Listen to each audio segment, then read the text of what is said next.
distribusi normal. Nah, distribusi sampel. Distribusi normal ini adalah salah satu dari banyak distribusi yang sudah kita pelajari seperti binomial dan Poisson. Terus apa bedanya dengan binomial dan Poisson? Bedanya itu adalah kalau binomial dan Poisson untuk data kategorik atau data numerik yang diskrit, maka distribusi normal itu adalah untuk data yang sifatnya numerik kontinu. Ciri-cirinya dia berbentuk simetris atau bell atau lonceng ya. Mean, median, mode-nya sama. Kemudian total probabilitas, kalau ini di dalam konteks probabilitas, yang di bawah kurva itu totalnya adalah 1. Nah, di bawah mean itu ada separuh atau 50%, di atas mean juga ada separuh atau 50%. Kenapa bisa di bawah mean? Kenapa dibilang tidak di bawah median? Ya karena distribusi normal itu salah satu cirinya adalah mean, median, mode-nya sama. Oke, kalau kita mau tahu probabilitas per masing-masing titik, itu bisa dihitung pakai rumus. Tetapi kita tidak ingin pakai rumus ini, kita hanya mengilustrasikan saja. Nah, kalau tidak pakai rumus, kita pakai apa? Nah, kita pakai yang namanya distribusi normal standar sebagai alat untuk bantu. Jadi istilahnya ada tabel gitu. Ada tabel distribusi normal, ada tabel Z. Sama dengan tabel binomial atau Poisson, kita akan menggunakan tabel distribusi normal standar ini sebagai alat bantu. Kalau pada suatu distribusi kita punya nilai mean dan standar deviasi, nah nilai mean dan standar deviasi pada distribusi normal kita itu bisa ditransformasikan ke distribusi normal standar dengan menggunakan transformasi Z sama dengan X kurang mu, X itu adalah titik tertentu di sini, kemudian dibagi dengan standar deviasi. Nah, Z itu berkisar antara 0 sampai tak hingga, kemudian dia bisa minus, sebelah kiri 0 adalah minus, sebelah kanan 0 adalah plus. 0 itu adalah nilai mean dari distribusi normal standar tadi. Jadi Z-nya 0, itu adalah nilai rata-ratanya. Kemudian dia punya standar deviasi, standar deviasinya adalah 1. Ya. Min-nya 0, standar deviasinya 1. Itulah yang disebut sebagai distribusi normal standar. Nah, penampakannya nanti dalam bentuk tabel. Jadi kalau kita ingin menghitung, ini berapa sih probabilitas nilai yang ada yang diarsir ini gitu. Yang diarsir ini mungkin ini tinggi badan, berat badan, ataupun indikator yang continuous lainnya. Pada satu titik ini, nilai di bawah ini berapa probabilitasnya. Nah, itu kita bisa transformasikan ke sini terlebih dahulu. Kita hitung kira-kira dengan nilai X sekian, itu Z-nya berapa. Nah, kemudian ketemu Z-nya, baru kita lihat tabel. Nah, kurang lebih seperti ini aplikasinya. Nilai berdistribusi normal. Dengan min 5, standar deviasi 10. Jika 6,2 ke atas diberi nilai A, kira-kira berapa persen mahasiswa yang mendapat nilai A?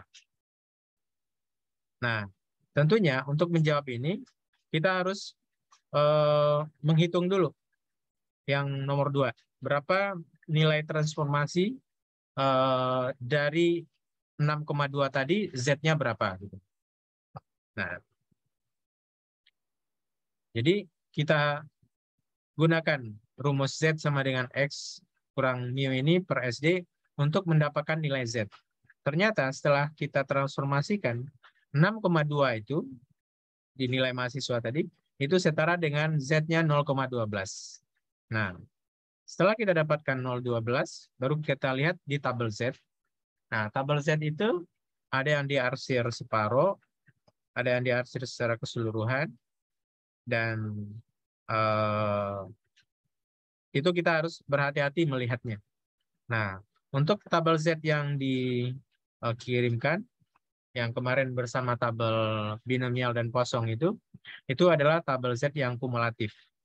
Kumulatif artinya di kiri ini itu juga ada arsirannya. Nah, kalau yang ini adalah tabel Z yang separuh. hanya separuh yang diarsir. Gitu. Nah, kalau tadi kita mendapatkan Z 0,12, nah tinggal kita lihat di dalam tabel Z itu, untuk 0,12 ini, itu adalah yang diarsir. Padahal yang kita ingin cari adalah yang kosongnya, yang di atas arsiran ini.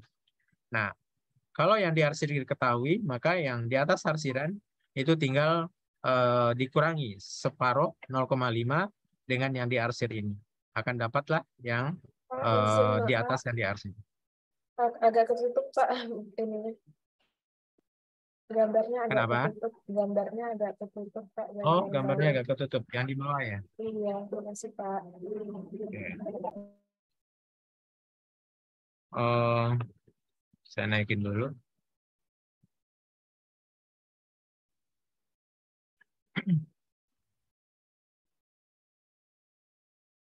Oke. Nah, nilai D yang kita cari tadi 6,2 itu setara dengan Z 0,12.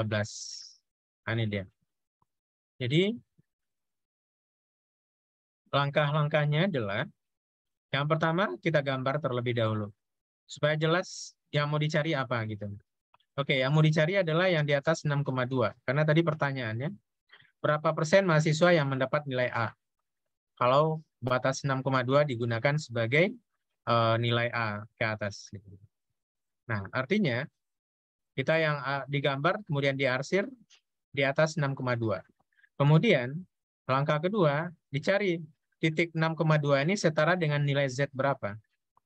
Nah, dengan rumus ini Z-nya adalah 0,12. Kemudian yang ketiga, kita cari di tabel Z yang arsirnya yang mau kita ketahui. Berarti yang di pinggir. Nah, cari nanti arsir yang di pinggir. Kemudian lihat Z 0,12 itu angkanya berapa. Nah, itulah probabilitas yang tergambar di tempat yang diarsir ini. Nah, sekarang kita coba untuk melihat tabel Z-nya seperti apa.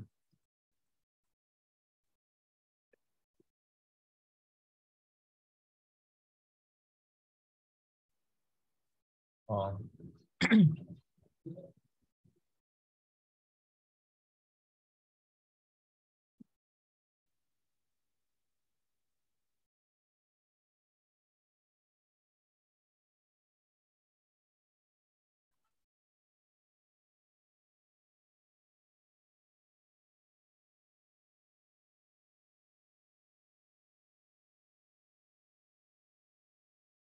Nah, ini tabel Z-nya. Ada arsir yang di pinggir. Pinggirnya mau kiri atau kanan sama aja ya. Karena yang kanan itu positif, yang kiri adalah negatif.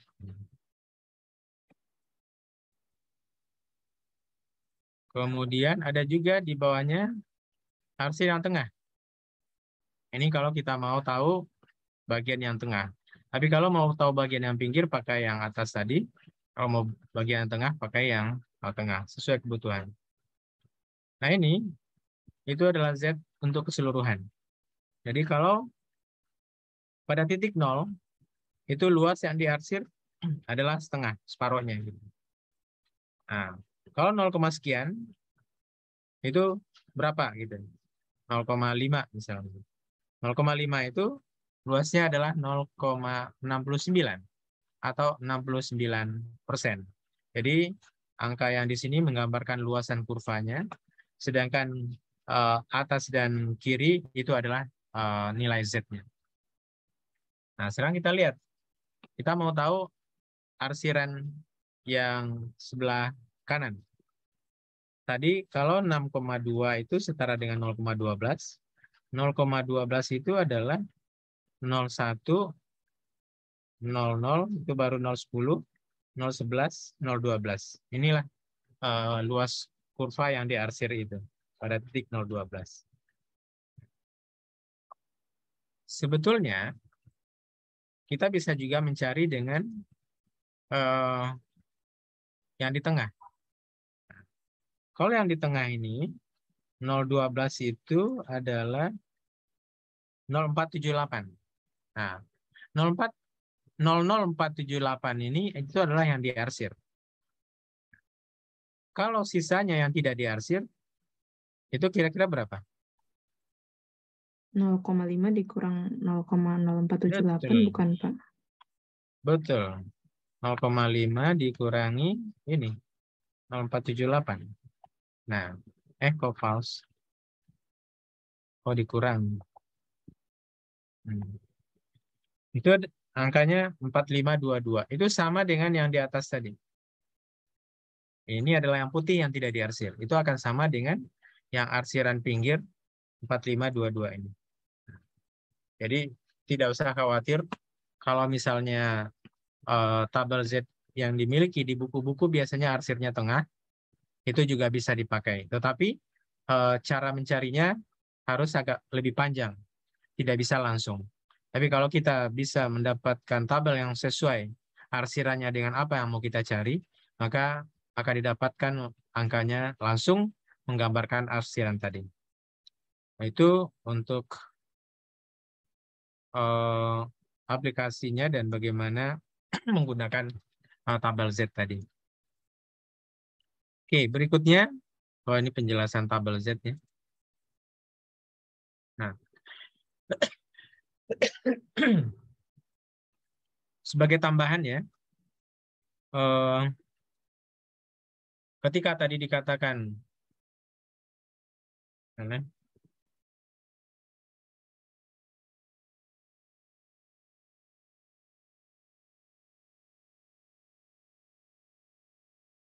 nah, ketika dikatakan tabel distribusi standar distribusi normal standar dengan nilai Z min-nya adalah Z sama dengan 0 dan standar deviasinya 1, maka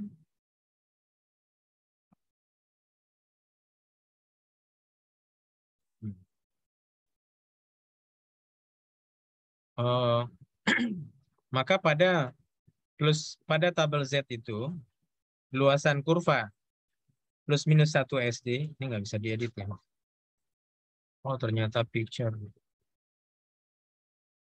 Oke.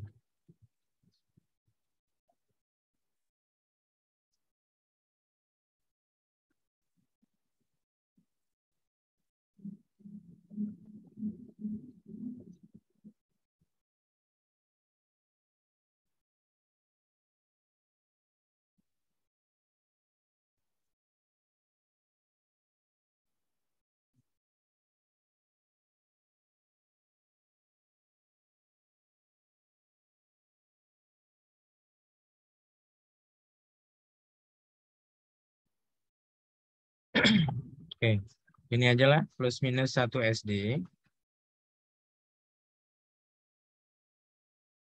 Itu PAI online, offline boleh datang.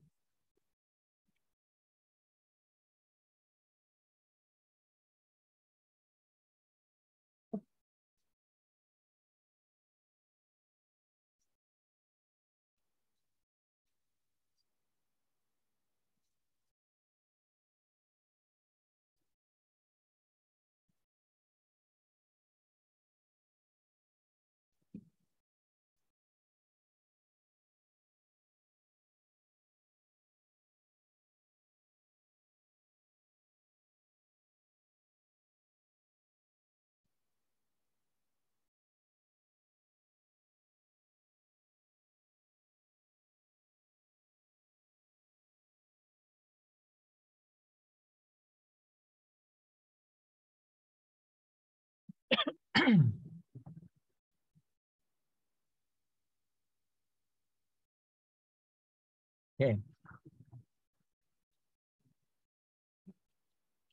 Jadi luas kurva pada plus minus 1 SD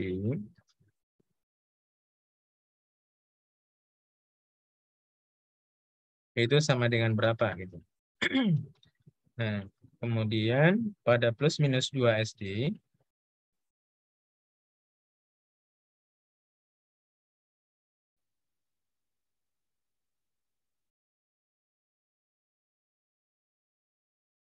nah,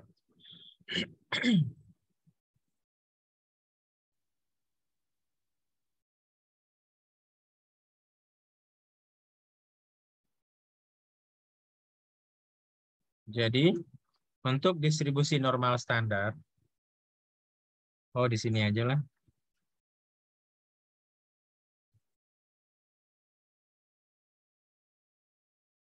Distribusi normal standar. Nah,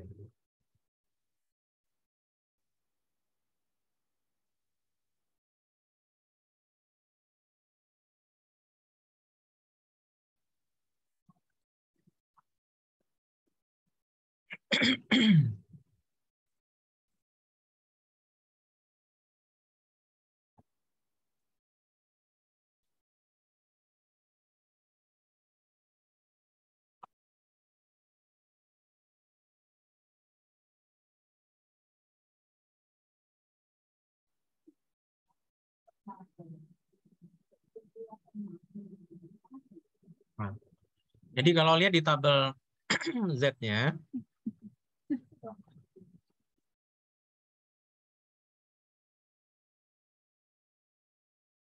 pada Z plus minus 1 SD, itu kira-kira yang mau kita lihat ya atau ingin kita ketahui arsirannya pinggir atau tengah ya.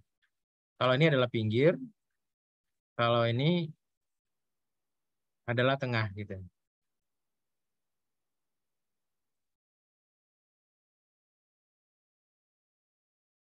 Nah, kalau ini adalah titik 0, kemudian plus minus 1 SD gitu. Kalau plus minus 1, minus 1 ke kiri, plus 1 ke kanan.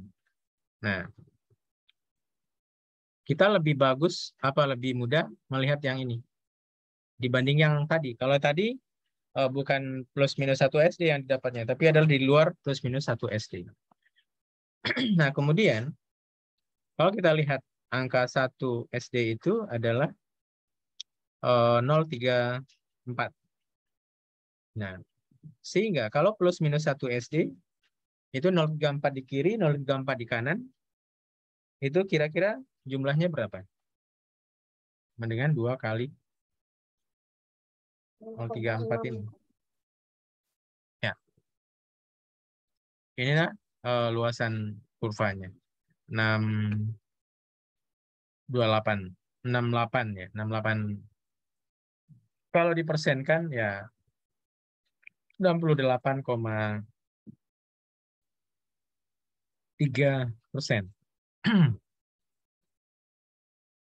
Nah, kalau plus minus 2 SD, plus minus 2, ini kita lihat aja angka 2-nya ada di mana.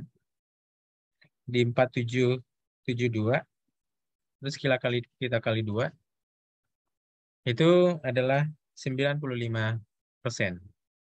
Ini yang menyatakan plus minus 2 SD. 2 SD. Plus minus.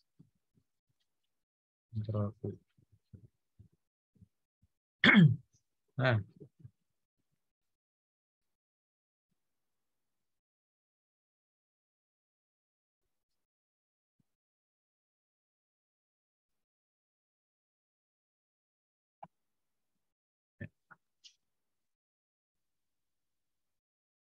kemudian yang atas itu adalah plus minus 1 SD. 1 standar deviasi maksudnya. Nah, kemudian ada juga misalnya plus minus 3 SD.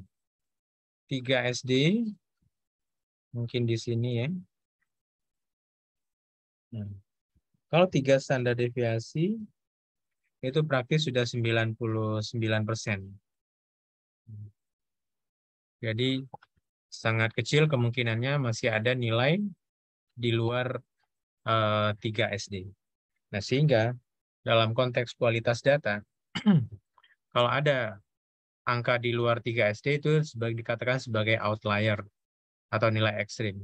Atau bisa juga di luar plus minus 2 SD itu sudah outlier. Nah, itu sebagai tambahan untuk distribusi normal standar ini. Nah, sekarang kita coba lihat penggunaan yang lain ya. Tadi kalau tadi adalah 6,2 ke atas dikasih nilai A, sekarang kalau 3,8 ke bawah dikasih nilai C, maka berapa persen mahasiswa yang mendapat nilai C tadi? Nah, terkait dengan ini, maka kita harus hitung dulu nomor 2-nya. Kemudian digambar dulu terlebih dahulu. Digambar, kemudian diarsir, kemudian baru dihitung Z-nya berapa pada angka 3,8 itu. Nah, ternyata Z-nya juga 0,12, tapi minus ya. Nah, mau plus atau minus nggak masalah. Minus itu hanya sebagai tanda bahwa dia di sebelah kiri. Nah, jadi jumlah mahasiswa atau persentase mahasiswa yang akan mendapat nilai C dengan kriteria di bawah 3,8 itu sebanyak 45%. Sama dengan mahasiswa yang mendapat nilai A persentasenya di atas 6,2 itu juga 45,2%. Oke. Ya ini tadi plus minus 1 SD tadi. Plus minus 1 SD 34 kali 2 itu 68. Ya. Izin Pak, kurang Ini lebih Pak. Ya, saya naikin dulu.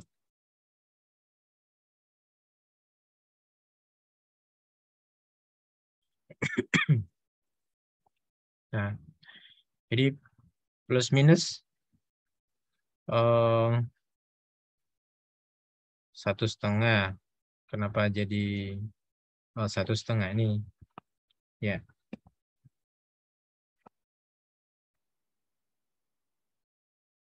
34. Oke. Plus minus 1 SD itu adalah 34 kali 2 gitu ya. Kali 2. Nah, itu luasan kurvanya. Kalau plus minus 1 SD. Kalau plus minus 1,5 ya 433 kali 2. Plus minus 2 beda lagi. 1,5 ini jarang dipakai ya. Mungkin kita pakai 2 aja. Tadi 2 adalah 4772,95,4.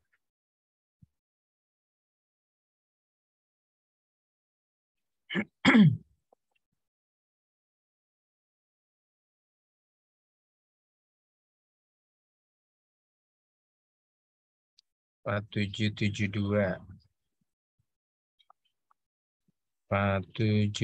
dua kali 2 itu adalah plus minus 2 SD.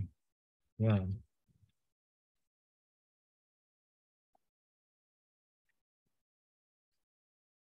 Nah, itu maksudnya Bapak Ibu kita menghitung hasilnya.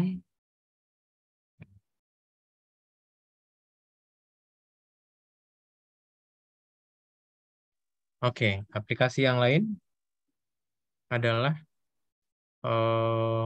apa nih? Oh, nilai, masih nilai berdistribusi normal. Kalau tadi 1 sampai 10 ini 1 sampai 100. Rata-rata 75, simpangan baku atau standar deviasi adalah 10. Hitunglah probabilitas mahasiswa yang akan mendapatkan nilai sebagai berikut. Kurang atau sama dengan 60. Berarti digambar dan diarsir. Di titik 60-nya, kemudian angka kedua dihitung nilai Z-nya, kemudian angka ketiga dilihat di tabel. Kemudian 90 atau lebih, caranya sama. Antara 65 sampai 85, ya kalau antara ini berarti dihitungnya 2 kali. Kemudian 65 atau lebih. Nah, 65 atau lebih ini ngitungnya 2 kali. Atau lebih. Nah, atau lebihnya ini pada titik tertentu dia di tengah itu adalah 75. Berarti cara mencarinya, langkah mencarinya adalah 65 sampai 75 terlebih dahulu. Setelah itu di atas 75. Nah, di atas 75 rasanya tidak perlu dicari. Karena kita udah tahu pasti probabilitasnya adalah berapa? 50%. Nah, kalau sekarang dibalik dalam artian saya pengen 15% mahasiswa dengan nilai tertinggi itu akan mendapatkan nilai A gitu. Jadi yang nilai tertinggi nggak banyak-banyak, 15% saja. Itu kebalikan sama yang tadi. Kalau tadi saya menetapkan titiknya 80 ke atas baru A gitu. Kira-kira berapa persen yang mendapat nilai A? Nah, kalau sekarang dibalik. Saya pengen nilai A itu cuma 15% saja. Kira-kira berapa titiknya itu? Sebagai batas nilai A. Gitu. Nah, kalau nomor 5 ini agak berbeda cara mencarinya. Berarti dibalik juga. Kita bukan mulai dari menggambar, tapi mulainya dari melihat tabel Z. Tabel Z untuk angka 15 itu 0,15 itu ada di Z berapa gitu. Nah, kemudian Z-nya yang kemudian diputar ke X-nya.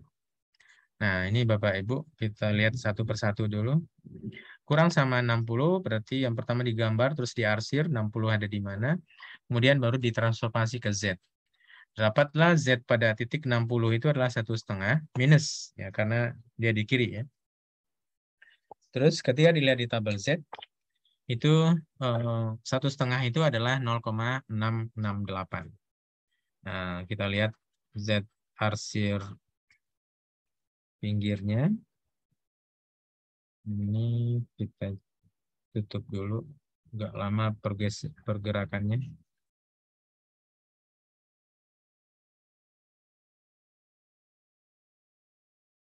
Nah, kita pakai arsir pinggir saja.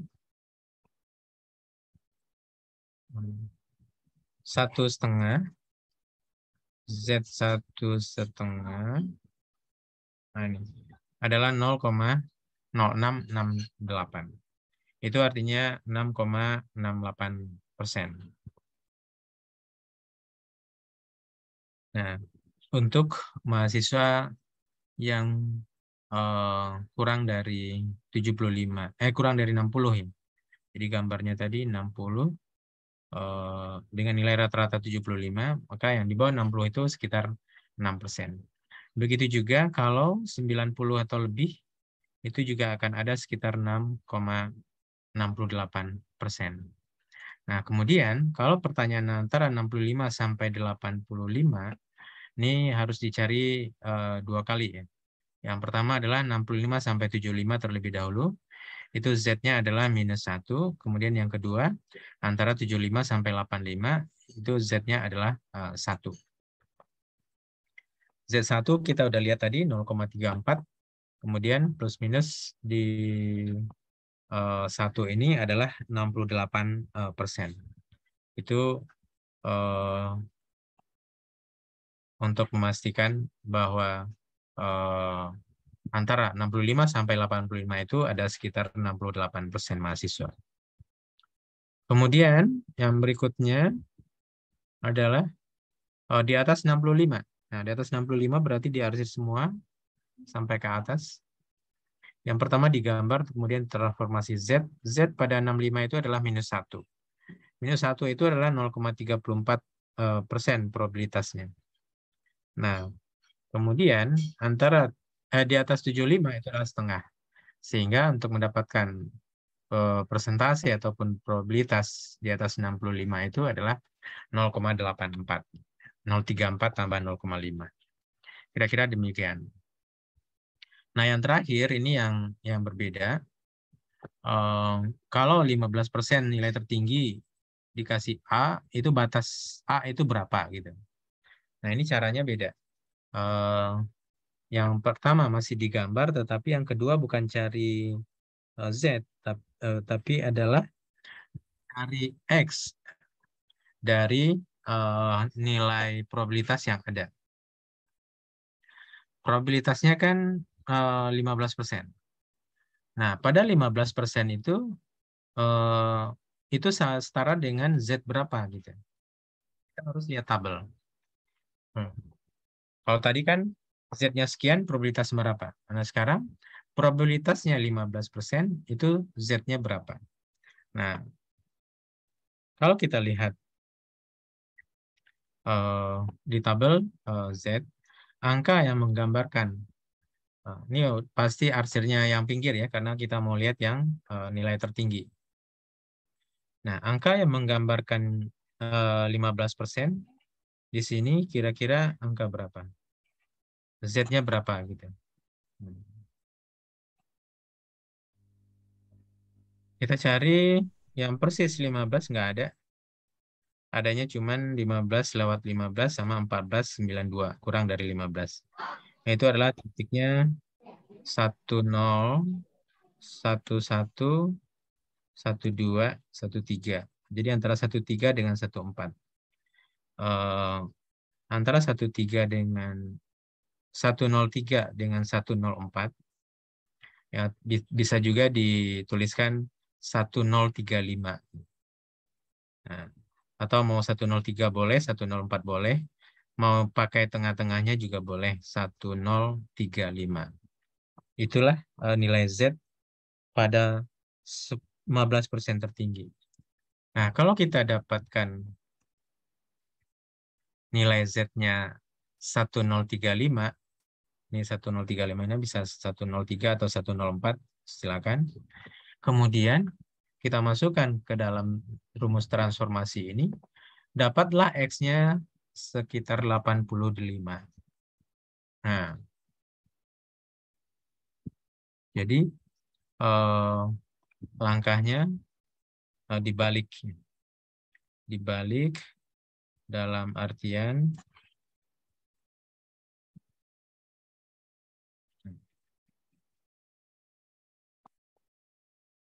yang pertama tetap gambar, yang kedua menentukan nilai Z dari luas kurva yang 0,15 tadi, 15%.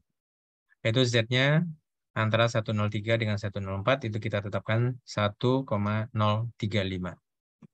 Nah, 1,035 ini dimasukkan ke dalam rumus transformasi, didapatlah X-nya adalah 85.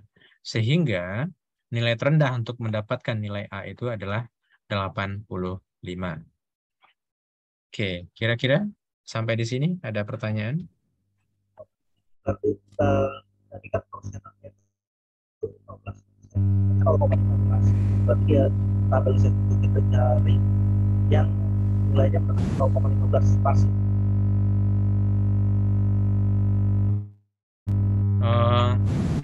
Yang lain bisa mendengar suara Pak Irfan kan? Kakak. Pertanyaannya apa tadi ya? Saya Pak, sekarang Pak, maaf. Iya Pak, terdengar Pak. Bukan. Saya pengen dari teman-temannya. Teman-temannya mendengar dengan jelas nggak pertanyaan Pak Irfan tadi? Kurang jelas, Pak. Nggak jelas, Pak. Nggak Oke. jelas, Pak. Ya, Ya, tidak jelas Pak Irfan. Saya pikir saya yang kurang jelas. Silakan jadi diulang, Pak. tadi, ya, ini 15% Pak, berarti kan 0,15. Nanti dia tabel Z tadi itu kita cari nilainya yang mendekati atau dia mendekati 0,15 itu kan Pak. Ya. Yang mendekati. Terima kasih Pak. Oke. Silakan kalau ada yang lain lagi.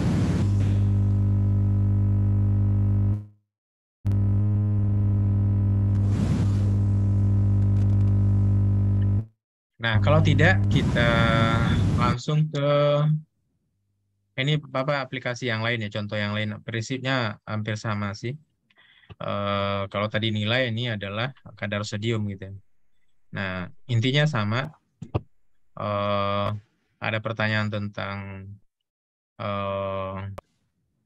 berapa paket obat. Kalau paket obat ini berarti berapa paket ini berarti harus dihitung dulu persentasenya, tetap dihitung.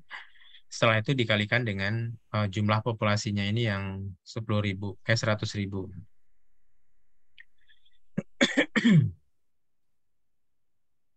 Oke. Nah, ini yang paket obat tadi. Jadi pertanyaannya, kalau distribusinya normal, min sekian, minnya adalah 141, standar deviasi 3. Terus kalau kadar sodium di atas 147, dianggap masalah dan dikasih obat penurun sodium, maka berapa paket yang harus disediakan? Ini berarti 147 atau lebih tinggi gitu. Nah, itu yang pertama digambar, kemudian diarsir, kemudian dilihat tabel Z, ditransformasi ya, dihitung Z-nya. Z-nya pada 147 itu adalah 2 plus 2. Terus di tabel Z plus 2 itu probabilitasnya adalah 0,0228. Nah, kalau mau tahu jumlah yang perlu disediakan, tinggal dikalikan 0,228 itu dengan 100.000. Itu sekitar 2.275 paket yang harus disediakan. Ini hanya tambahan soal saja. Ada beberapa variasi, tapi prinsipnya adalah hitung dulu probabilitasnya, setelah itu dikalikan dengan populasinya.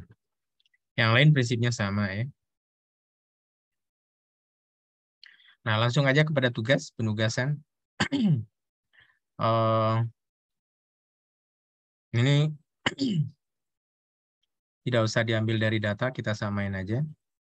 Misalnya, seluruh mahasiswa baru tahun, ini masih tahun 2021, nggak apa-apa. Itu 600 orang jumlahnya. Berat badannya berdistribusi normal dengan min 65, standar deviasi 15. Jika berat badan 90 atau lebih, itu dianggap sebagai masalah dan akan diberikan obat pengontrol berat badan. Maka berapa paket obat yang harus disiapkan? Itu sama dengan yang obat sodium tadi, kadar sodium. Terus kemudian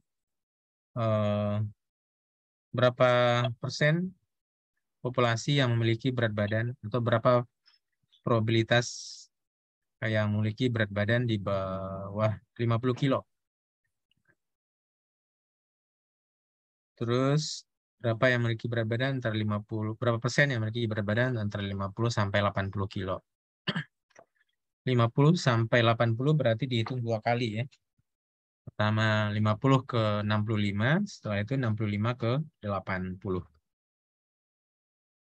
Nah, yang terakhir berapa batas berat badannya seseorang yang dinyatakan termasuk ke dalam kelompok 10% berat badan tertinggi. Nah, ini dibalik. Kalau tadi 15% tertinggi, kalau sekarang 10% tertinggi. Dibaliknya maksudnya digambar dulu, setelah itu baru dilihat tabel untuk menghitung nilai Z-nya dari tabel. Nah, ini pertanyaan terakhir dari Pak Irfan tadi. Kalau tidak ada yang persis 10%, ya paling mendekati 10% saja. Gitu. Nah, kira-kira demikian untuk penugasan yang distribusi normal ini. Kira-kira ada pertanyaan?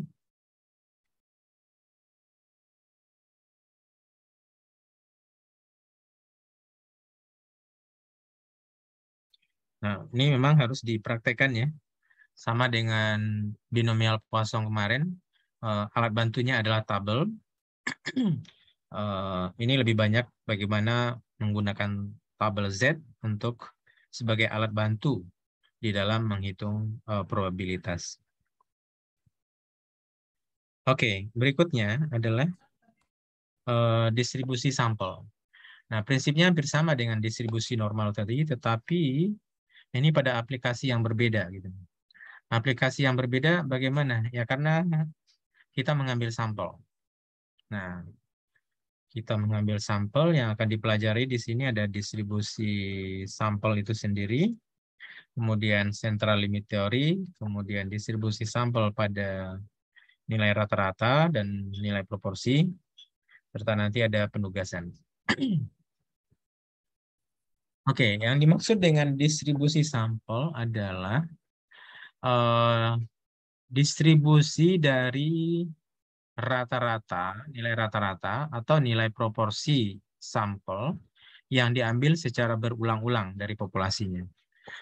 Jadi ngambil sampelnya nggak hanya 1 kali, 2 kali, tetapi ngambil sampel berulang-ulang.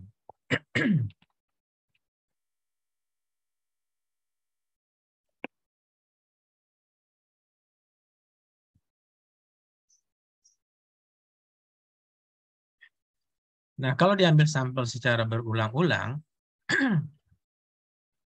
maka akan ada sekian banyak nilai rata-rata atau nilai proporsi. Karena kita ngambilnya berkali-kali. Nah, distribusi yang terbentuk dari pengambilan sampel yang berulang-ulang tadi itu disebut sebagai distribusi sampel. Nah, distribusi yang terbentuk itu bisa distribusi nilai rata-rata, bisa juga distribusi nilai proporsi. Tergantung dari apa yang mau kita ukur.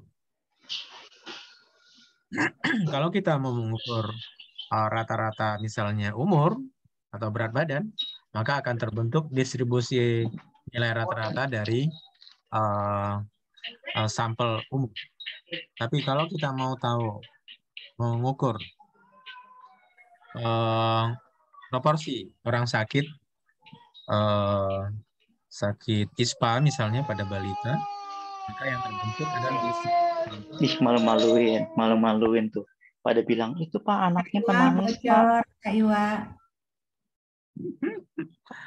sambil jagain sekecil.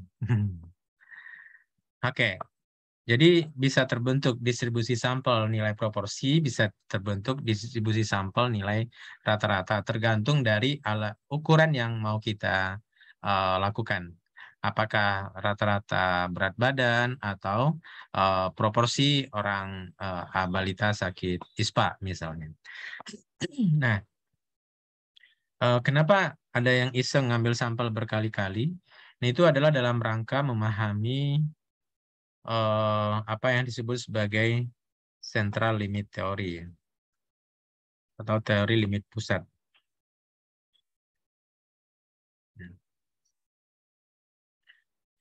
Nah, di mana pada sampel yang diambil berulang-ulang tadi akan terbentuk distribusi yang mendekati distribusi normal.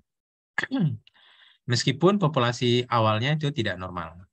Tapi pasti distribusi dari sampling tadi yang diambil berulang-ulang itu akan normal. Kemudian nilai rata-rata dari rata-rata sampel yang diambil berulang-ulang tadi itu akan sama nilainya dengan rata-rata populasi. Itu yang kedua. Kemudian yang ketiga, standar deviasi dari nilai rata-rata sampel tadi akan sama nilainya dengan standar deviasi populasi dibagi dengan akar N. Nah, standar deviasi populasi dibagi dengan akar N ini yang dikenal dengan standar error. Nah, standar error ini yang akan dipakai nanti di dalam statistik inference, apakah itu estimasi interval, ataupun uji-uji statistik. Nah, bagaimana cara mengilustrasikannya sehingga Bapak Ibu paham gitu. Ketiga pernyataan ini itu tidak hanya sekedar hafalan, tetapi juga bisa dalam bentuk contoh nyatanya gitu. Kira-kira gini. Ini populasi ada 4 orang. Ini 4 ini hanya untuk memudahkan aja ya. Kalau banyak-banyak nanti repot ngitungnya. Nah, kemudian kalau kita yang 4 orang ini umurnya adalah 18, 20, 22, 24. Itu umurnya. Nah, kalau kita hitung rata-rata umurnya, itu kira-kira berapa?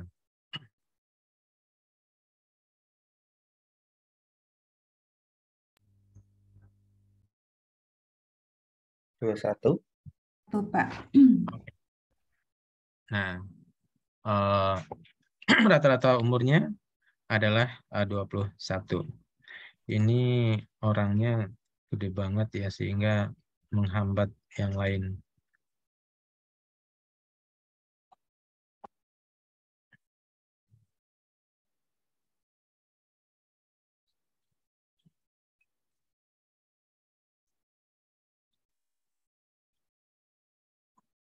Nah, min umur. Min umur adalah 21.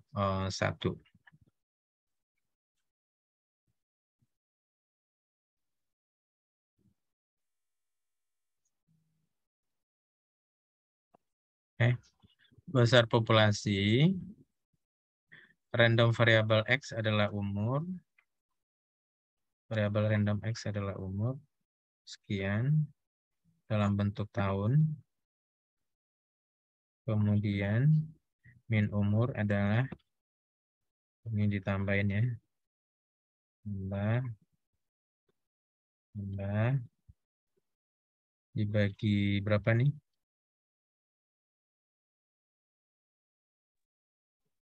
Bagi 4, Pak. Oh ya, bagi 4. Sama dengan 21, gitu aja ya. Nah, kemudian standar deviasi dari umur itu adalah, kalau masih ingat rumus standar deviasi, ya, akar dari X kurang min dikuadratkan, kemudian dibagi dengan N-1 untuk sampel, dibagi dengan N saja kalau untuk populasi. Nah, kalau ini adalah populasi, maka dibaginya dengan N saja. Nah, 18 kurang 21 itu adalah 4, 21, 21, 3 ya, 3 kuadrat. Kemudian 20 kurang 21, 1 kuadrat 1, 9 tambah 1, 10, 22 kurang 1 adalah 1, dikuadratkan 1, jadi 11, 24 kurang 1, 3, kuadratkan 9, 11 tambah 9, 20. 18. Nah,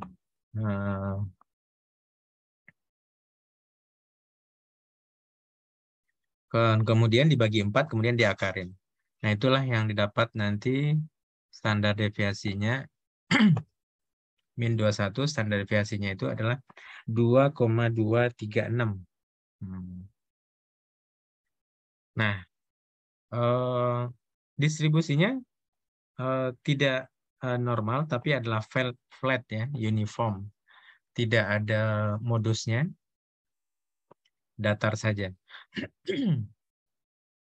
Nah, sekarang kita ingin mengambil sampel dari populasi ini. Diambillah sampel sebanyak 2. Bisa jadi yang terpilih pertama kali adalah orang yang umurnya 18, terus kemudian dibalikin lagi. Ini dengan pengembalian ya. Distribusi sampel. Besar sampel L sama dengan 2 dengan pengembalian. With replacement.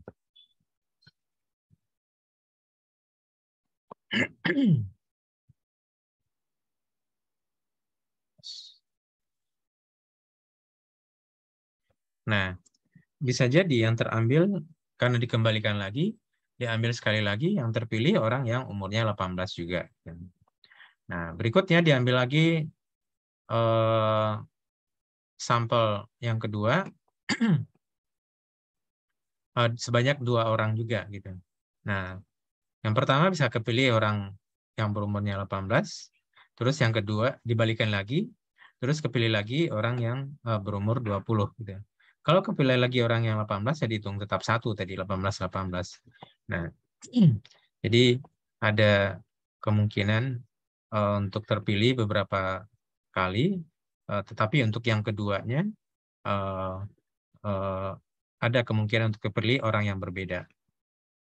Nah, sehingga dari 4 orang ini akan ada ketika dipilih 2 responden, akan ada 16 sampel yang terbentuk.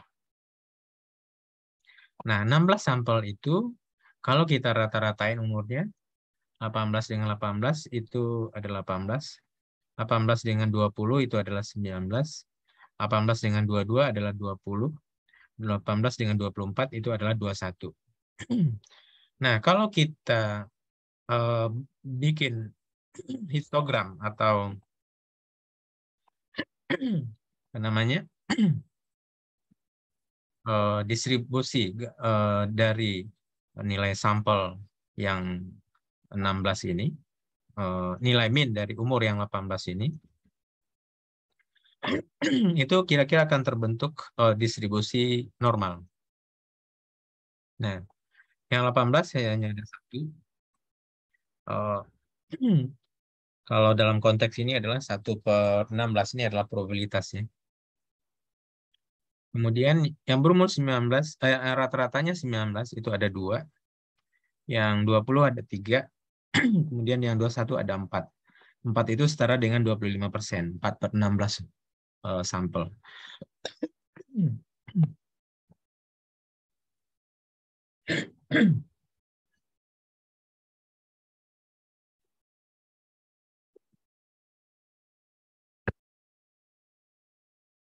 Nah, begitu seterusnya. Terakhir yang 24 hanya ada 1.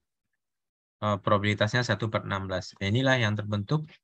Walaupun tadi distribusinya flat ya, uniform, tidak ada modusnya, semuanya sama, dengan min 21, standar deviasi 2,26. Nah, sekarang kita lihat bahwa distribusi yang terbentuk adalah distribusi normal. Kemudian, kalau kita hitung rata-ratanya, rata-rata dari rata-rata sampel. Ini kan 18 ini kan rata-rata sampel ya. Sampelnya sendiri 18, 18, 18, 20, dan seterusnya. Nilai rata-ratanya adalah 18, 19, 20, 21. Ada 16 rata-rata. Kalau 16 ini kita hitung, kita rata-ratakan lagi, maka nilainya itu akan sama dengan 21. Nah, 21 itu sama dengan nilai populasi tadi. Yang 4 orang ini, ya bisa juga ini, rata-rata umurnya adalah 21. Nah, kemudian kalau kita hitung, ya ini adalah yang pernyataan nomor 1 dan 2 ya, sudah kita lihat hasilnya bahwa bentuk distribusinya itu adalah normal. Kemudian rata-rata sampel dari 16 itu sama dengan rata-rata populasi. Dan kemudian yang terakhir, yang ketiga, standar deviasinya. Standar deviasi dari 16 nilai rata-rata ini itu adalah 18 kurang 21 kuadrat tambah 19 kurang 21 kuadrat dan seterusnya. Ini rumus untuk menghitung standar deviasinya. Nah, itu dibagi dengan 16 karena dia adalah total populasi tadi ya. Nah, 16 angkanya akan didapatkan sekitar 1,58. Nah, angka 1,58 ini akan sama nilainya dengan standar deviasi populasi dibagi dengan akar N. Tadi standar deviasi populasi berapa? 2,236. Nah, 2,236 dibagi dengan akar N, akar N sampelnya kan kita ambil tadi 22 ya. Dibagi dengan akar 2, itu akan sama dengan 1,58. Nah, ini yang disebut sebagai standar error. Yaitu standar deviasi dibagi dengan akar N. Karena ini adalah populasi, ya standar deviasi populasi dibagi dengan akar jumlah sampel yang diambil dari populasinya tadi, yaitu adalah 2. Nah, ini yang merupakan sifat dari distribusi sampling tadi. Ada 3 ya, 3 sifatnya.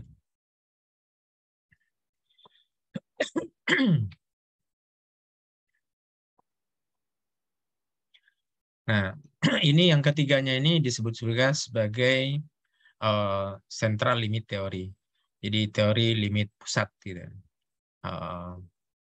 Di mana nilai bentuk distribusi dari distribusi sampel akan normal, kemudian nilai rata-rata dari distribusi sampel akan sama dengan nilai rata-rata populasi, kemudian nilai standar deviasi dari rata-rata sampel tadi akan sama nilainya dengan rata-rata standar deviasi populasi dibagi dengan akar jumlah sampel. Ya, itu yang disebut sebagai standar error. Nah, penggunaannya bagaimana? Penggunaannya, sebelum penggunaan kita ini dulu. Kita lihat dulu. Tadi bentuk distribusi yang mendatar ini, kalau kita ambil sampel 2, dia sebetulnya sudah normal tadi. Kalau 5, dia akan makin normal lagi, puncaknya makin tinggi gitu. Kalau 30 sampelnya, maka dia akan membentuk distribusi normal, ya pasti. Kalaupun tidak normal, populasi awalnya itu, terus kita ambil sampel 2, sudah mendekati normal, sampelnya 5, normal, sampel 30 makin normal. Atau populasinya miring banget kayak gini, miring ke kanan nih. Sampel 2 masih miring tapi mendekati normal, sampel 3 mendekati normal, sampel 30 dia normal. Apalagi kalau dari awal distribusinya sudah normal. Udah pasti berapapun sampel yang diambil dia akan normal. Namun dari sini terlihat bahwa pada sampel 30 itu dia konsisten bentuknya. Kadang kan pada sampel 5 itu masih belum konsisten. Nah, apalagi sampelnya cuma 2 gitu. Sehingga ada saran bahwa sampel minimal untuk membentuk distribusi normal itu adalah 30 gitu. Jadi sampel minimal 30 datangnya dari sini. Bahwa dengan sampel 30 itu akan terbentuk distribusi normal. Apapun bentuk distribusi awal dari populasinya tadi. Baik normal ataupun tidak.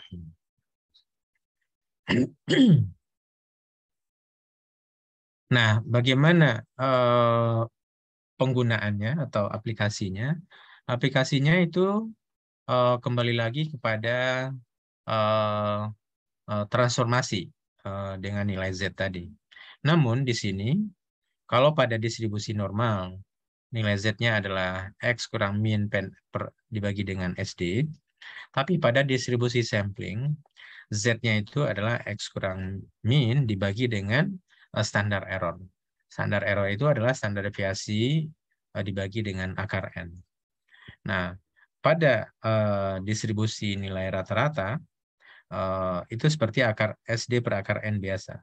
Tetapi pada distribusi probabilitas nilai proporsi, misalnya proporsi ISPA, proporsi yang sakit, gitu, maka yang dihitung adalah nilai standar error dari proporsi itu. Di mana standar error dari proporsi itu adalah akar dari P dikali 1 min P dibagi dengan N. Nah, karena dua-duanya ini berlaku baik untuk nilai rata-rata maupun nilai proporsi. Oke. Nah, ini contoh aplikasinya. Populasi orang sakit, rata-rata asam uratnya 8, standar deviasi 2. Bila dari populasi tersebut diambil sampel, nah ini kata kuncinya ada pengambilan sampel. Diambil sampel sebanyak 25 orang. Nah, hitunglah berapa kemungkinannya nilai rata-rata kadar asam urat dari 25 orang tadi, yaitu berkisar antara 7,8 sampai 8,2 gitu. Nah, ini sama dengan prinsip distribusi normal, namun karena yang di sini kita mengambil sampel, maka perhitungan transformasi Z-nya akan mengikuti distribusi sampling, di mana min nilai X dikurang nilai ratanya, kemudian dibagi dengan standar error. Nah, standar error itu adalah standar deviasi dibagi dengan akar N. Jadi kalau kita lihat gambar terlebih dahulu, ini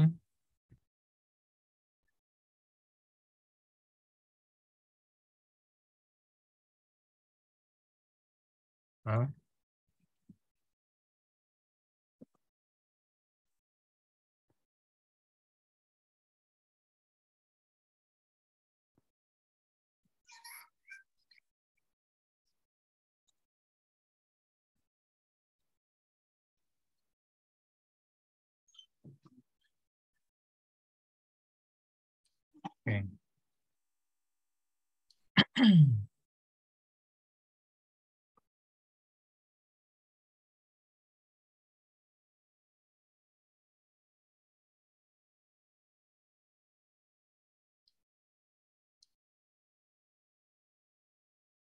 Oke. Nah, kita gambar terlebih dahulu, kemudian kita taruh titiknya. Nilai min-nya 8, terus yang mau dicari antara 78 sampai 82. Nah, ini carinya 2 kali. Pertama 78 sampai 8, kemudian 8 sampai 82. Pada 78 dikurangi dengan min 8 dibagi dengan standar errornya adalah SD per akar N, SD-nya 2, N-nya adalah 25. Sehingga akan didapatkan nilai Z-nya itu adalah setengah. 7,8 kurang 8 kan 0,2 ya. 0,2. Kemudian akar 25, 5. 2/5 0,4. Yang tadi di atas 0,2 dibagi di bawah dengan 0,4 itu adalah setengah. Nah, karena dia minus, tadi minus 0,2 ya, berarti di bawah Z-nya itu adalah minus 0,5. Itu karena dia di kiri. Nah, begitu juga yang di kanan. Yang di kanan 82 kurang 8 dibagi 2/25 itu adalah setengah juga. Nah, setengah itu kalau kita lihat di tabel Z, Z setengah itu adalah 0,19. Jadi kalau lihat tabel Z, hati-hati lihat tabel Z-nya. Tabel Z yang dilihat, arsir mana nih?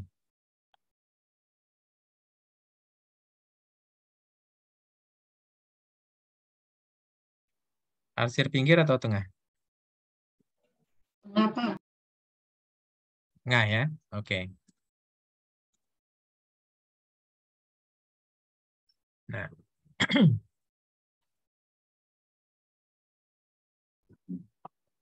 ini setengah itu adalah 0,1915. Jadi di kiri 0,1915, di kanan 0,1915, sehingga totalnya adalah 38. 0,38. Ya, 38,3. Kalau dipersenkan ya 38%. Itulah yang jawaban dari nomor A. Jadi dari 25 orang ini, kalau kita hitung nilai rata-rata asam uratnya, itu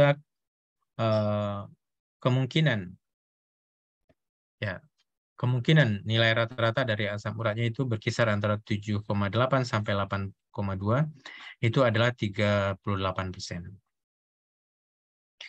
Nah, kalau kita ambil sampelnya bukan 25, tapi 100. Nah, berapa kemungkinannya nilai rata-rata asam urat dari 100 orang ini kisarnya itu adalah 78 sampai 82 gitu. Itu adalah 68%. Dari mana datangnya? Ya, sama dari Z ini. Tadi kan 25 ya. Nah, sekarang 100. 100 jawabannya nggak ada. Tapi di ini aja. Kurang lebih ya.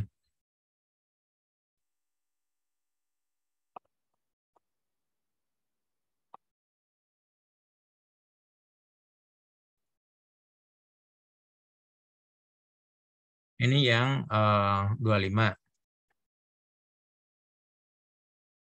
N100. Ini N100 kenapa ininya belum 100 ya?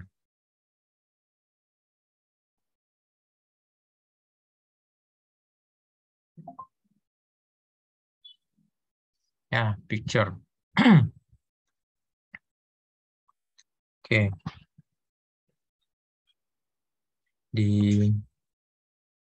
Dihitung aja Bapak Ibu. Kalau apa namanya?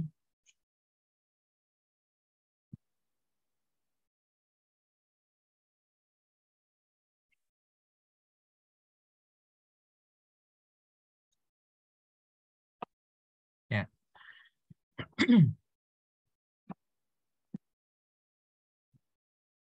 Pak, izin tanya Pak. Yap, Ya, silakan.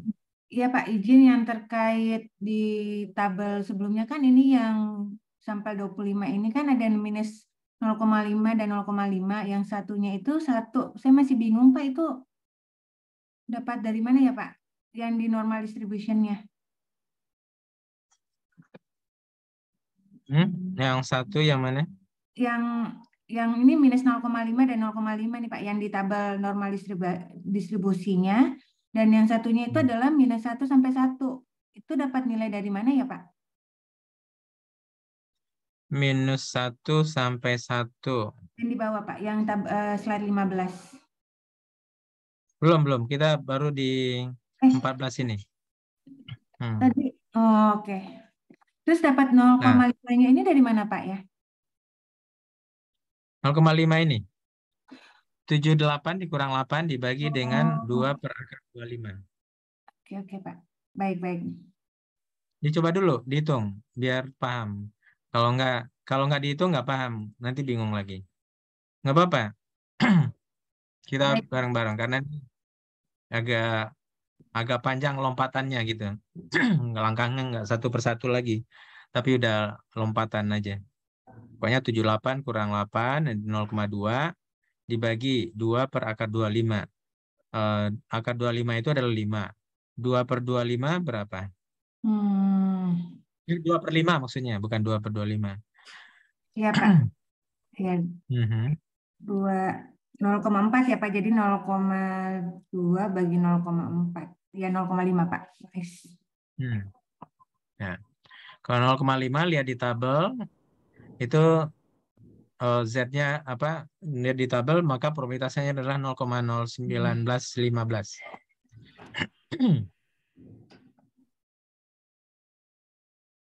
Baik Pak. Oke. Nah, sekarang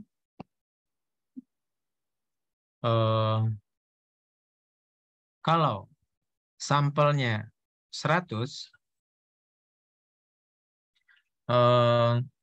maka Z-nya ini berapa? Mana tadi? Ini bisa diedit nggak? Oh, nggak bisa juga. Nih.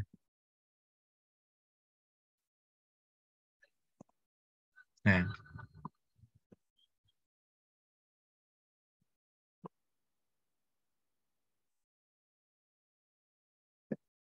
Saya akan cari yang bisa diedit. Sebelumnya ada, tapi di sini nggak ada lagi.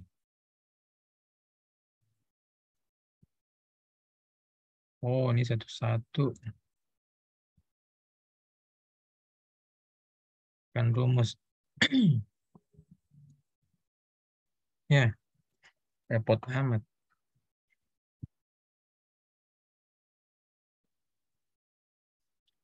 Nah, ini aja lah. Nggak apa-apa repot.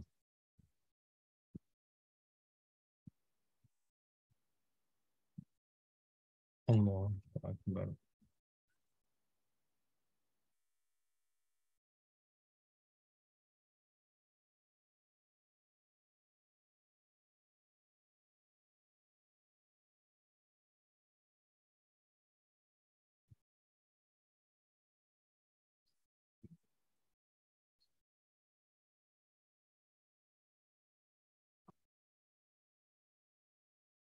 Nah, Kalau kita lihat nih, ya kurang apa deh. Kalau kita lihat rumus di atas, kemudian kita hitung Z untuk 7,8 dikurang 9 kurang 8,0 dibagi dengan standar error. Standar errornya itu adalah standar deviasi dibagi dengan akar N. Ini juga kita buang aja.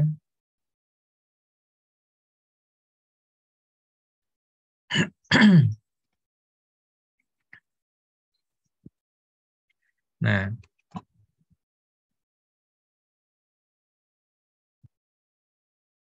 di bawahnya standar deviasinya berapa tadi?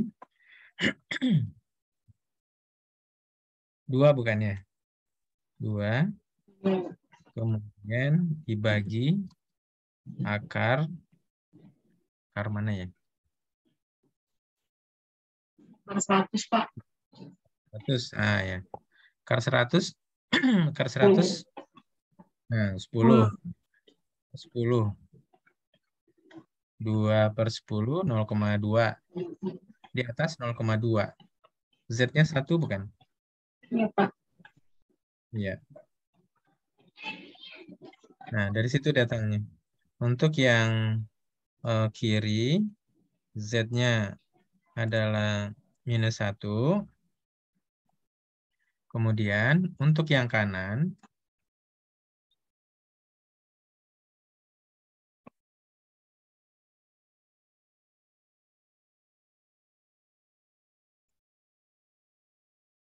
eh, 8,2 dikurangi 8, itu Z-nya adalah +1. Nah, terus tinggal lihat di tabel, Z1 itu adalah 0,34 kalau nggak salah tadi.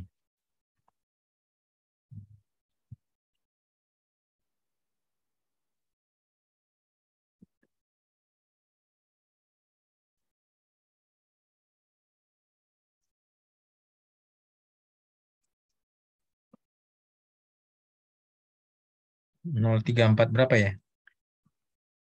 3, 4 Pak. sekian. 0,3413.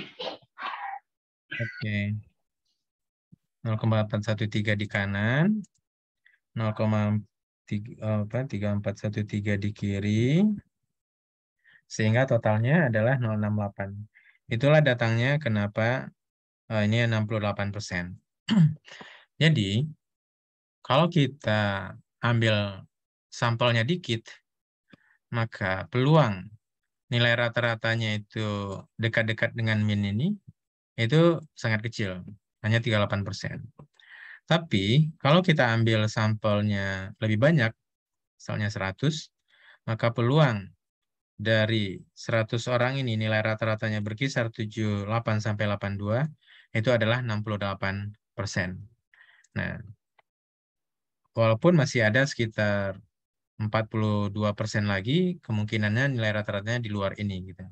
Tetapi dengan kita meningkatkan besar sampel, maka akan semakin besar peluang dari nilai rata-rata yang kita dapatkan itu mendekati nilai populasi. Jadi kan nilai populasi ini kan biasanya kita tidak tahu ya, hanya kita menduga-duga gitu. Tapi dengan kita ambil sampel sekian, maka kita bisa perkirakan bahwa sekian persen nilai atau peluang kita untuk mendapatkan nilai rata-rata dari sampel kita ini akan sama dengan populasi, itu sangat besar peluangnya. Gitu. Nah, ini adalah aplikasi dari distribusi sampling tadi. Gitu. Jadi dalam konteks pengambilan sampel, kita mampu menghitung berapa persen sih kemungkinannya nilai sampel yang kita dapat itu sama dengan populasi atau mendekati nilai populasi gitu. Tidak persis sama. Kita bisa hitung sih persis sama. Kalau dia persis 8,2 persis 8 berapa gitu. ya bisa aja dihitung. Tapi dalam konteks ini kita tidak memberi contoh seperti itu. Kira-kira demikian sebelum nanti contoh yang lain ya. Contoh yang lain, oh ya, nanti untuk proporsi saya akan jelaskan lagi sedikit nih.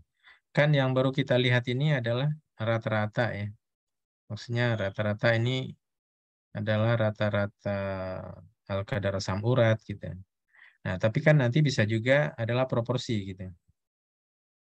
Nah, proporsi apa misalnya?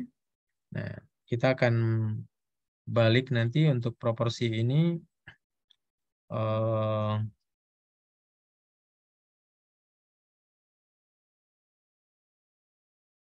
ya dengan contoh yang berbeda ya. Proporsi apa nanti ini? Proporsi jenis kelamin bisa saja. Oke. Tapi sekarang kita istirahat dulu ya. Kita sholat maghrib dulu.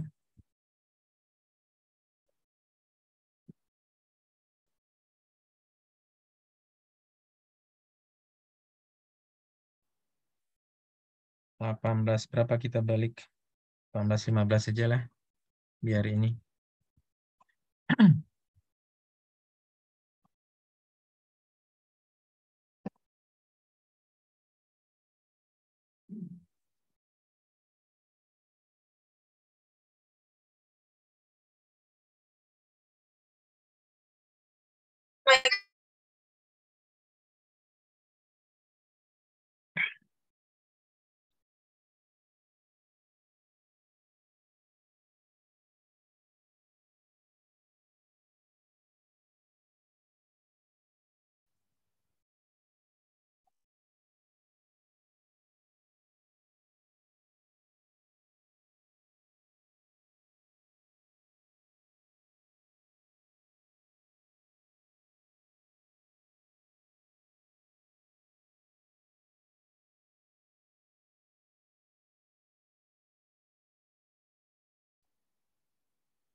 Oke, kita lanjut Bapak Ibu ya. Kedengaran? Ya. Kalau tadi kita mencontohkan terkait dengan nilai rata-rata, hal yang sama juga berlaku untuk nilai proporsi. Tadi ada contoh proporsi adalah sehat sakit gitu. Kalau sekarang contohnya misalnya laki perempuan. Nah, kalau untuk proporsinya ya jumlah laki-laki dibagi jumlah semuanya berapa gitu. Nah, ini sebetulnya mengikuti distribusi binomial. Nah, walaupun mengikuti distribusi binomial, nah di dalam konteks distribusi sampling itu akan bisa dihitung dengan berkali-kali tadi ya kalau sampelnya diambil 2 orang gitu. Yang pertama mungkin terpilih laki-laki, yang kedua terpilih laki-laki lagi ya laki-laki 100%. Tapi kalau yang pertama dipilih laki-laki, yang kedua terpilih perempuan ya dia 50% gitu. Nah, prinsip distribusi samplingnya juga akan berlaku. Nah, kemudian juga yang perlu dipahami itu adalah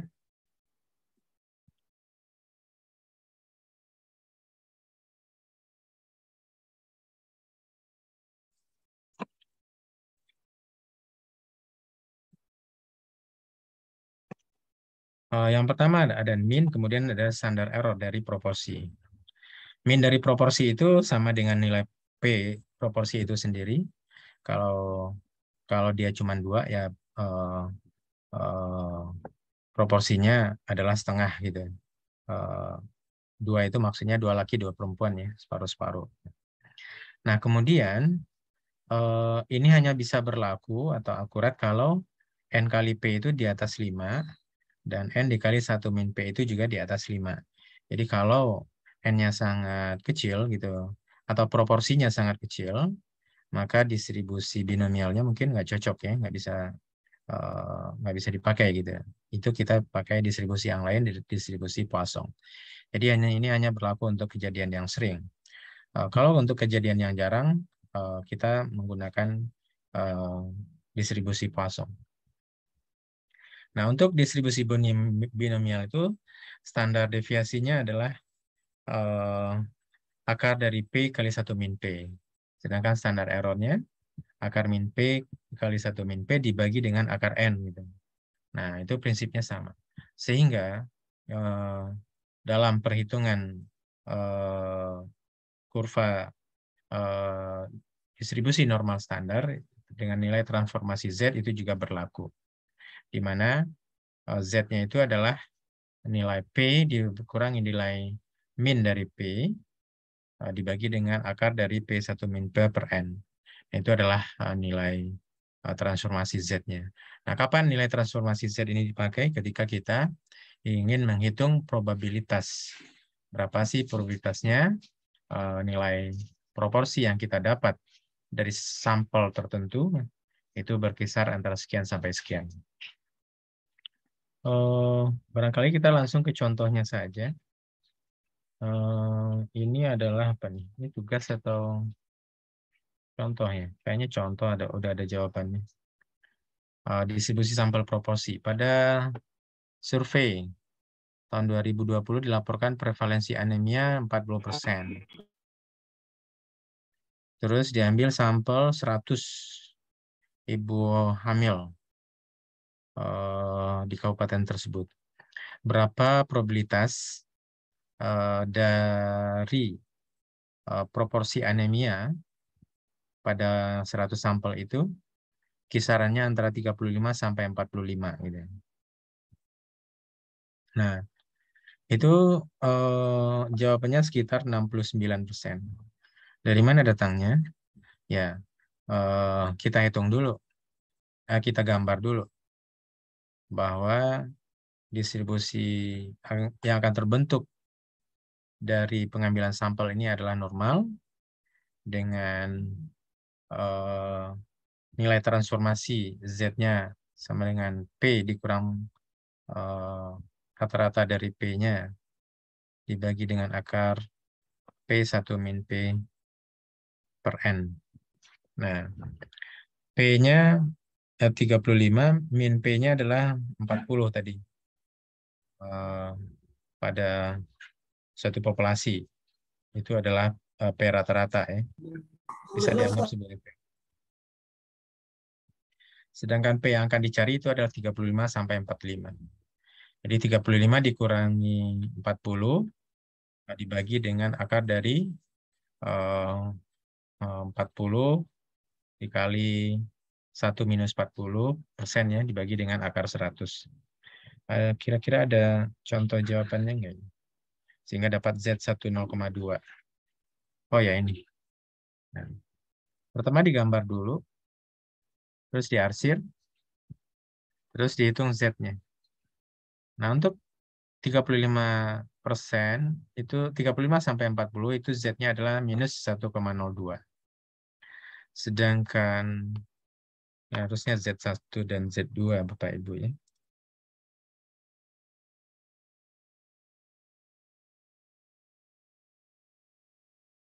Ada Z1, ada Z2.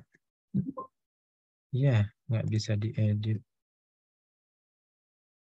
Ya, sudahlah. Z2 gitu. Z2. Ctrl C.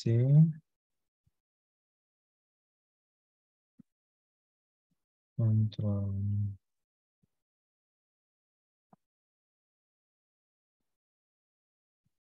V.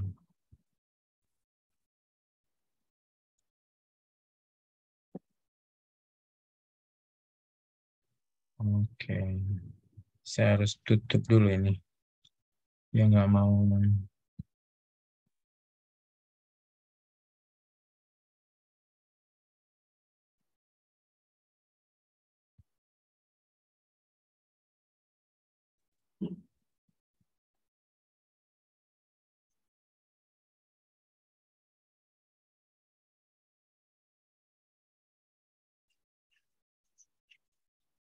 Nah, tuh.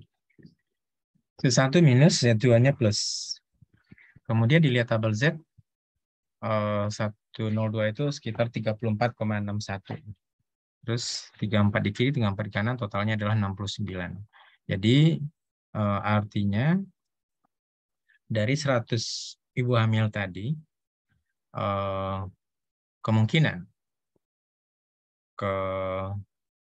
prevalensi anemianya berkisar antara 35 sampai 45% itu sebesar 69%. Tapi kalau sampelnya kita naikin 400, maka peluang 400 ibu hamil tadi memiliki proporsi anemia berkisar 35 sampai 45 itu menjadi 95%. Nah, dari mana datangnya? Dari kita hitung dulu. Tadi ada Z1, Z2, ini juga apa? Kalau tadi Z1, Z2-nya ya nggak mau.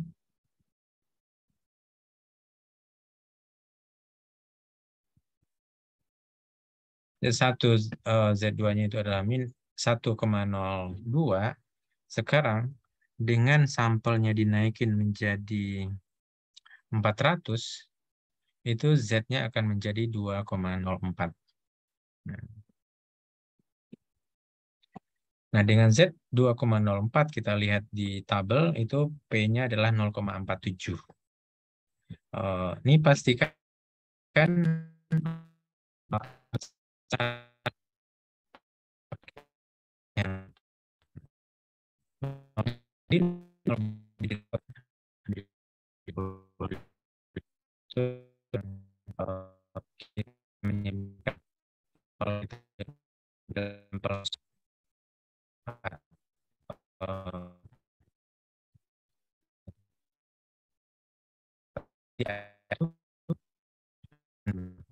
sampai 35 sampai 45 itu artinya errornya 5%. Plus minus 5%. Nah, jadi ada kesalahan plus minus 5%. Nah, kalau sampelnya cuma 100, maka kemungkinannya tadi hanya 69%. Tapi kalau sampelnya 400, ya kemungkinannya bisa sampai 95%. Artinya apa? Artinya peluang salah, peluang kita mendapatkan prevalensi anemia di luar 35 sampai 45 ini hanya 5% saja. Jadi kita sangat yakin dengan 400 sampel ini nilainya itu bisa menggambarkan populasi dengan error hanya 5% saja. Nah, kurang lebih demikian aplikasi atau pemanfaatannya distribusi sampling ini, baik untuk nilai rata-rata maupun nilai proporsi. Nah, kemudian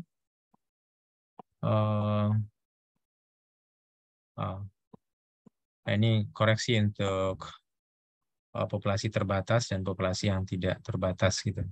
Itu tidak usah terlalu dipikirkan. Kita langsung saja kepada penugasan. Tadi tugas untuk distribusi normal ada 1. Kemudian untuk distribusi sampling ada 2. Ya, ada 2 tugasnya. Yang pertama adalah suatu rumah sakit menyatakan 5.000 kelahiran dalam 1 tahun. Oh, tahun lalu ya. Terus berat bayi yang lahir itu berdistribusi normal, ratanya 3.000, standar deviasinya atau simpang bakunya 500 gram. Proporsi BBLR ada sekitar 15%. Nah, bila ada seorang ibu datang ke rumah sakit tadi untuk melahirkan, bisa nggak kita mengetahui berapa probabilitas bayi yang akan dilahirkannya itu berkisar antara 2.500 sampai 3.500 gram. Nah, ini satu orang ibu datang ke rumah sakit, kita mau ngitung-ngitung nih.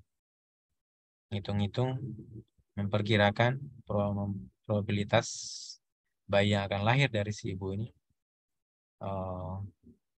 berkisar 2.500 sampai 3.500 gram, itu berapa persen gitu. Atau berapa peluangnya, berapa probabilitasnya. Nah, kira-kira ini ngambil sampel apa enggak? Tidak, Pak. Kalau tidak ngambil sampel, maka cara menghitungnya adalah transformasi Z pakai distribusi normal biasa. Nah, itu transformasinya adalah Z sama dengan X. X-nya itu di sini ada 2, 2.500 dengan 3.500. Terus mu-nya rata-ratanya adalah 3.000 gram. Kemudian standar deviasi. Standar deviasinya adalah 500 gram. Nah, itu yang nomor A. Sedangkan yang nomor B, kalau diambil sampel, ya, jadi ini yang sudah lahir tahun lalu sebanyak 5.000 bayi tersebut, kemudian diambil sampel 225 bayi. Nah, berapa peluang atau probabilitasnya? Rata-rata berat bayi dari 225 bayi tadi berkisar antara 2.500 sampai 3.500 gram. Nah, ini ada pengambilan sampel nggak? Ada, Pak. Ada. Kalau tidak, maka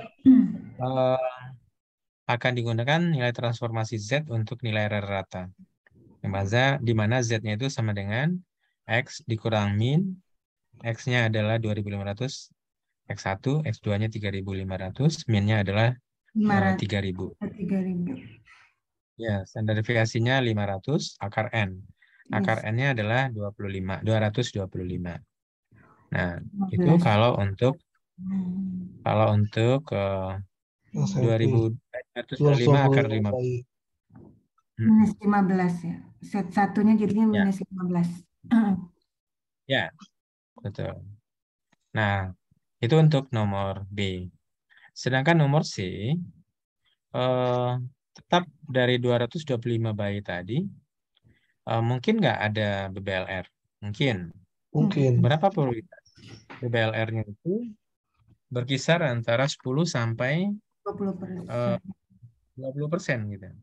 Oke, ini saya tutup dulu. Nah, kalau kemarin kan kita ngitung-ngitungnya berapa probabilitas yang yang cum laude 1 orang gitu, yang cum laude 2 orang. Kalau ini berapa probabilitas yang BBLR itu berkisar antara 10 sampai 20%. Nah, ini karena yang dihitung adalah data binomial, maka kita menggunakan rumus proporsi, di mana Z-nya itu adalah nilai P dari sampel, yaitu ada P1, P10, dan 20. Kemudian nilai P rata-rata itu adalah P yang di populasi 3.000, BBLR-nya 15%. Nah, kemudian P1 min P itu adalah 15% kurangi 85%. Dikali 85%. Nah, nanti satuannya dalam menghitungnya nggak usah pakai persen, tapi pakai 0, aja. 0,15 kali 0,85. Terus diakarin ya. Ini pakai akar. Nah, Kurang lebih demikian untuk yang distribusi sampling yang pertama. Kemudian kalau yang kedua, aduh, ini salah nih. Salahnya adalah kalau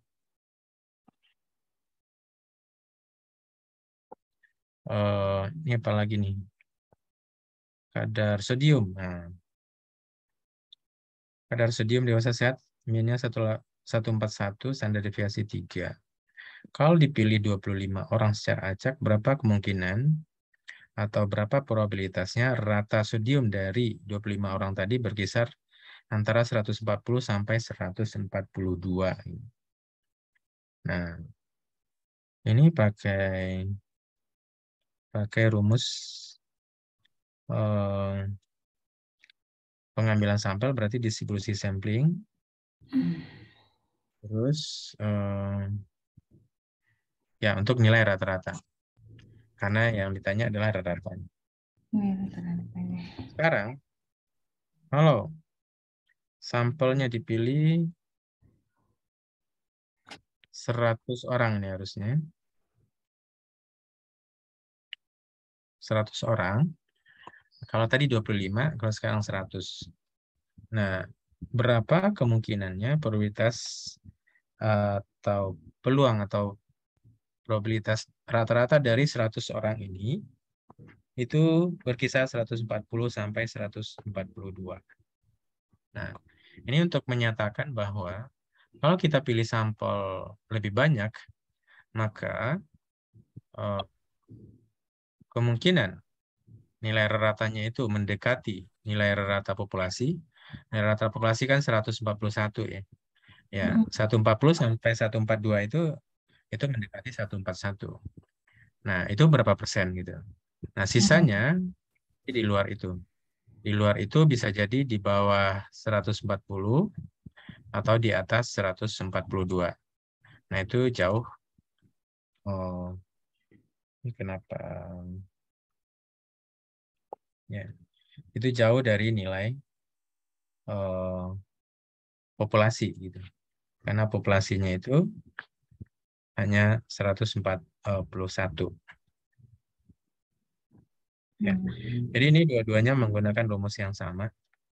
Cuma nanti akan terlihat di hasilnya bahwa kalau sampelnya lebih besar, maka peluang nilai rata yang didapat tadi berkisar pada nilai populasi itu akan lebih besar juga.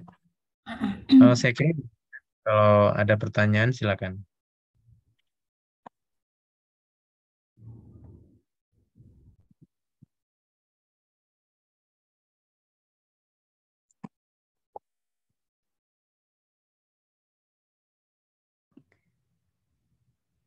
Pak Jadi untuk ya silakan. Itu untuk tugas yang terakhir yang paling terakhir juga atau enggak ya Pak? Yang tadi belum disebutkan sih. Oh iya, yang ini di hide itu nggak perlu karena ini pengulangan. Oh baik. Yang 3 nggak usah. Ya, yang 3 nggak usah. Tugas 3 tidak usah ya. Karena ini pengulangan. Kalau yang tadi sudah bisa didapat, saya nggak bisa ngedel kenapa nggak aktif ya. Mouse-nya nggak bisa mencoret ya.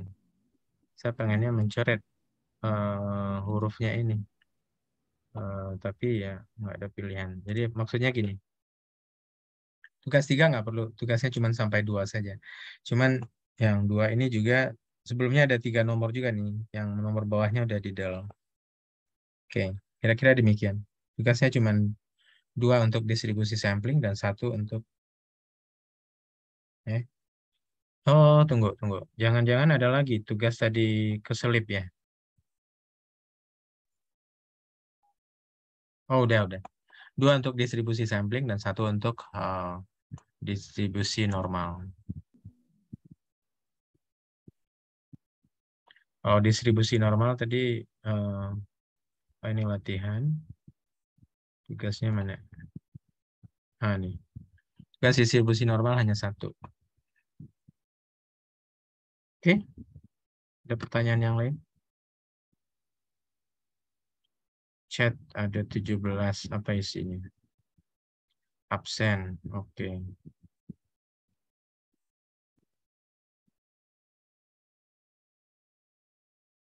Harus dalam bentuk persentase, enggak. Probabilitas bisa desimal saja.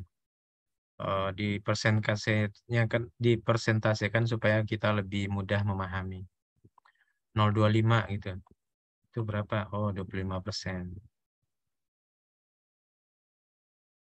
Oke. Kalau tidak ada, ya kita cukupkan sekian. Terima kasih.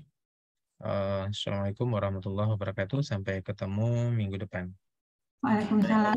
Salam Terima warahmatullahi kasih, Pak. Warahmatullahi wabarakatuh. Terima kasih Pak Bes. wabarakatuh. Terima kasih, Pak. Terima kasih, Pak. Selamat